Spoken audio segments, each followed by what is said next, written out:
Oke, Assalamualaikum warahmatullahi wabarakatuh. Ya, balik lagi ke channel History Apar. Di sini saya mau menjelaskan terkait 7 hal penting untuk pembuatan deskripsi pada YouTube. Ya, jadi sebelumnya saya itu sudah melihat video dari konten kreator yang ada di Indonesia.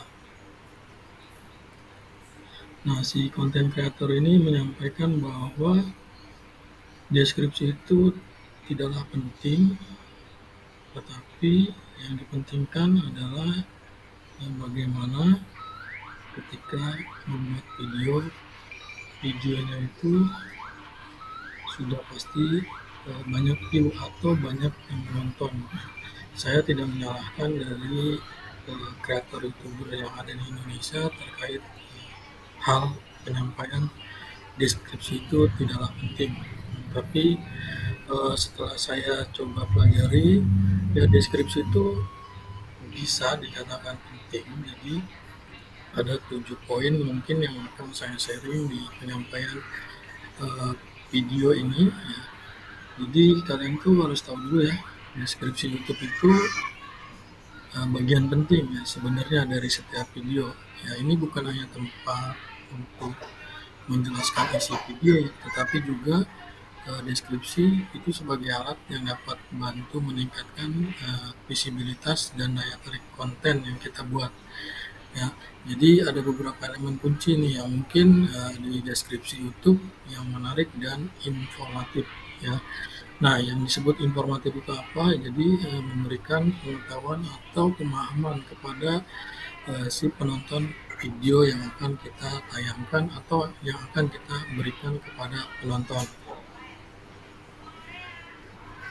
Ya, jadi ada 7 poin yang tadi saya ingin sampaikan. Ya, yang pertama yaitu pengantar yang menarik. Ya, jadi satu pengantar yang menarik itu seperti apa? Jadi kita bisa mulai dengan kalimat pembukaan yang menarik perhatian, ya, seperti uh, dalam penyampaian salam, pembukaan. Ini bisa berupa pertanyaan, bisa juga fakta menarik atau pernyataan yang membangkitkan rasa ingin tahu dari isi konten video yang akan kita berikan ke penonton. Yaitu poin nomor 1, yaitu pengantar yang menarik ya. Terus juga poin nomor 2, yaitu ada ringkasan konten.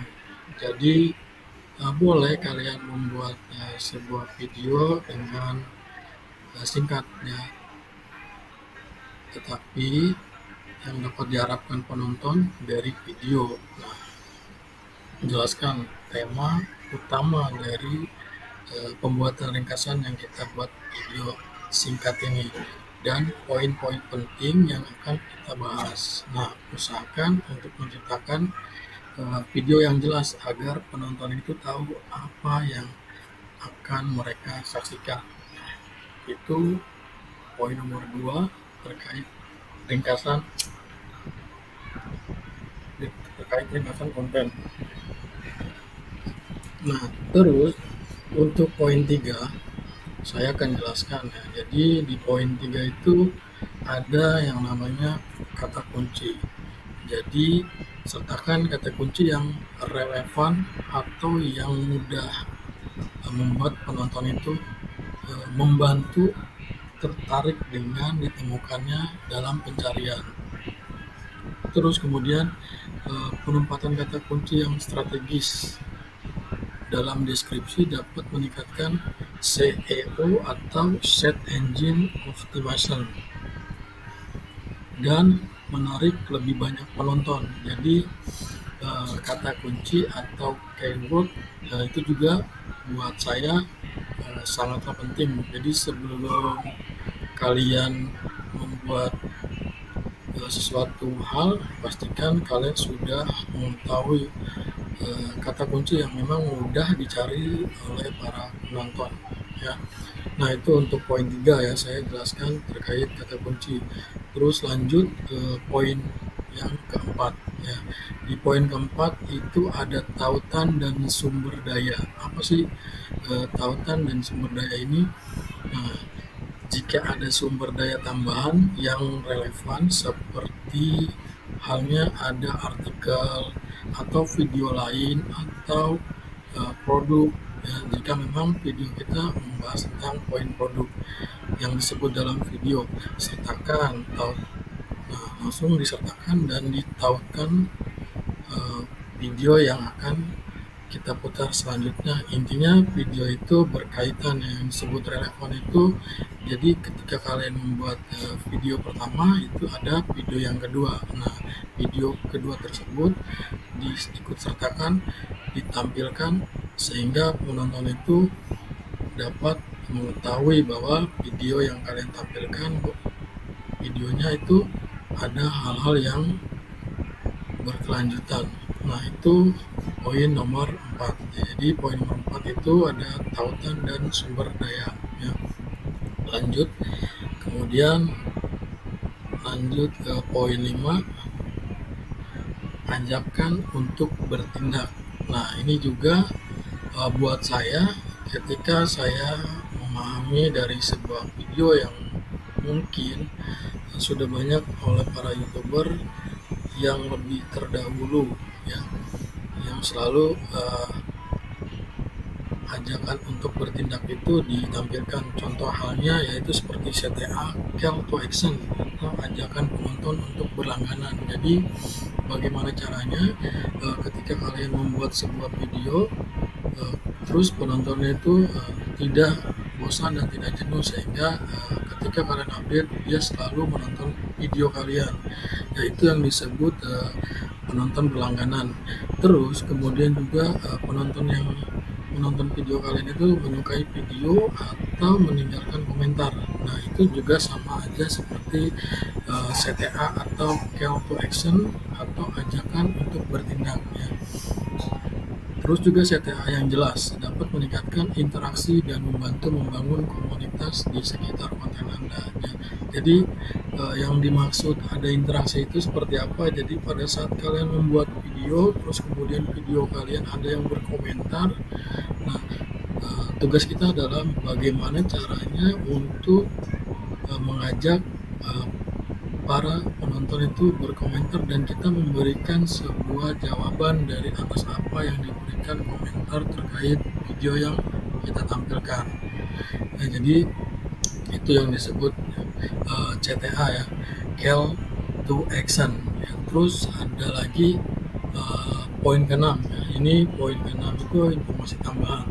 Jadi sertakan informasi tambahan seperti halnya akun media sosial kalian. Jadi seperti kalian memiliki akun sosial media Twitter, Instagram, Facebook, ya. Terus juga itu ditampilkan juga kalau memang relevan, terus dapat membantu video kalian untuk berkembang, ya. Terus juga cara menghubungi Anda. Nah, ini, ya, jadi buatlah kalau bisa yaitu jadwal upload. Pada saat kalian mengupload itu disesuaikan dari mulai hari, tanggal, ya. Saya tidak bicara bahwa jam, hari, atau kapan, pagi, siang, sore, malam mulai kalian upload itu baik, ya.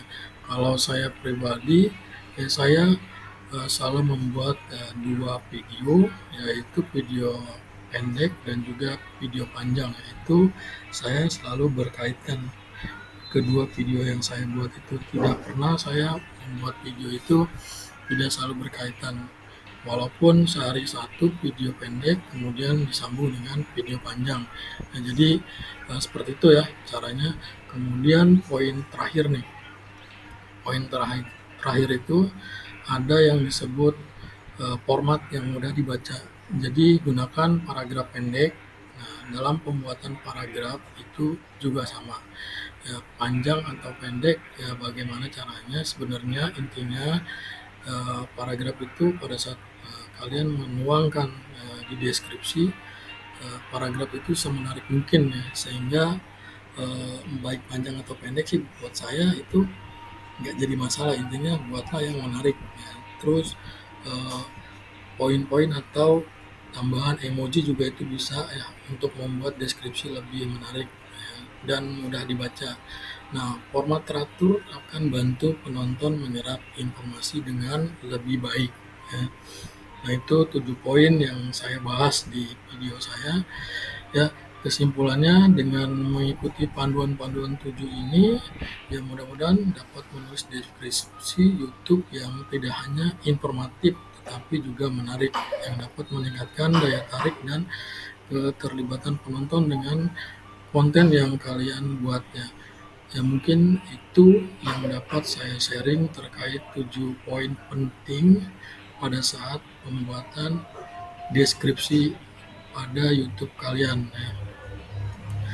Nah, kalian juga harus sering membuat berbagai yang lainnya ya. Jangan cuma stagnan dalam artian membuat deskripsi itu seperti apa, terus cari yang lebih baik yang membuat kalian itu mudah ya. Oke, mungkin itu aja yang dapat saya sampaikan di dalam video saya. Semoga apa yang saya sampaikan dapat dipahami dan juga dapat dipelajari sehingga kalian bisa mengembangkan sesuatu hal di dalam video dalam pembuatan deskripsi ya. Semoga kalian selalu diberikan kesuksesan di dalam pembuatan video atau menjadi YouTuber sukses.